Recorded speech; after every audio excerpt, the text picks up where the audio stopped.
മകരവിളക്ക് മഹോത്സവത്തിന്റെ മുന്നോടിയായി തുടർച്ചയായി രണ്ടാം ദിനവും സന്നിധാനത്ത് കർശന പരിശോധനയുമായി ജില്ലാ കളക്ടർ എ ഷിബുവിന്റെ നേതൃത്വത്തിലായിരുന്നു സംയുക്ത സ്ക്വാഡ് പരിശോധന നടത്തിയത്.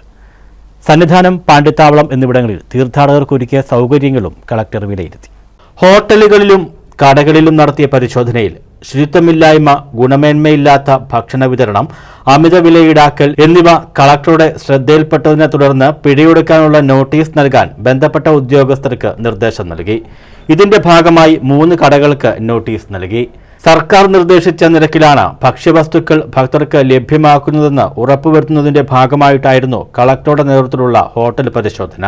സ്റ്റീൽ പാത്രങ്ങളിൽ വിലവിവരം രേഖപ്പെടുത്താനും ഹോട്ടലുകളിൽ ഗ്യാസ് കുറ്റികൾ കൂട്ടത്തോടെ വയ്ക്കാതിരിക്കാനും ശ്രദ്ധ വേണമെന്ന് ജില്ലാ കളക്ടർ നിർദ്ദേശിച്ചു. അന്നദാന മണ്ഡപത്തിലെ പാചകശാലയിലെ ക്രമീകരണങ്ങളും ജില്ലാ കളക്ടർ നേരിട്ട് വിലയിരുത്തി. ഡെപ്യൂട്ടി തഹസിൽദാർമാരായ ബി പ്രദീപ്, സുനിൽകുമാർ എന്നിവരുടെ നേതൃത്വത്തിൽ revenue, legal, metrology, civil supplies, ആരോഗ്യം എന്നീ വകുപ്പുകളുടെ സംയുക്ത സ്ക്വാഡും കളക്ടറോടൊപ്പം പരിശോധനയിൽ പങ്കെടുത്തു. News bureau, Sannidhanam.